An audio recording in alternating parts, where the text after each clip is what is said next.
இன்னும் அடர்த்தியா வளர்றதுக்கு இந்த ஐப்ரோ க்ரோத் ஜெல் ட்ரை பண்ணி பாருங்க. கேஸ்டர் ஆயில், அதாவது விளக்கெண்ணெய் இருக்கு இல்லையா, விளக்கெண்ணெய், ஆலிவ் ஆயில், தேங்காய் எண்ணெய், இது மூணுமே சம அளவு எடுத்துட்டு ஒரு கண்டெய்னர்ல ஸ்டோர் பண்ணிக்கோங்க. அப்புறம் ரெண்டாவது வந்துட்டு 3 ஸ்பூன் வெந்தயம் நல்லா 1 மணி நேரம் தண்ணியில ஊற வச்சு நல்லா நைஸா பேஸ்ட் மாதிரி அரைச்சு எடுத்து வச்சுக்கோங்க. ட்ரை பண்ணி பார்த்துட்டு எப்படி இருக்குன்னு சொல்லுங்க. விளக்கெண்ணெய், கற்றாழை, வாஸ்லின் போன்றவற்றை பயன்படுத்துவது பலனளிக்குமா? பலனளிக்காது. அடிக்கடி புருவங்களின் ஓரங்களை அகற்றுவதோ கண் இமைகளை திருத்துவதோ எல்லாம் ஒரு துளி அளவு கூட உதவப் போவதில்லை.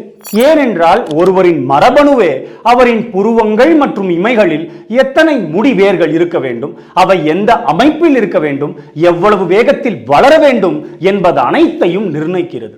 இதனை மாற்றுவது என்பது நடக்காத காரியம். எடுத்துக்காட்டாக என் அன்னைக்கு இயற்கையாகவே அடர்த்தியான புருவங்களும் நீளமான இமைகளும் இருக்கும். அதனாலேயே எனக்கும் என் சகோதரர்கள் அனைவருக்கும் அடர்த்தியாய் நீளமாய் புருவங்கள் இமைகள் இருக்கிறது. இதற்கென்று நாங்கள் எந்த ஒரு மெனக்கெடுதலும் புரிந்ததில்லை. ஆகவே இதனை பயன்படுத்துங்கள், அதனை பயன்படுத்துங்கள் என்பதெல்லாம் அர்த்தமற்றது.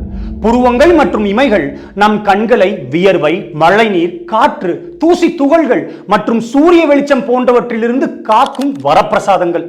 அவைகளில் ஒரு பலப்பரீட்சை புரிவது கண் பார்வைக்கே காலனாக மாறிவிடும். வேண்டாம் நண்பர்களே. நன்றி.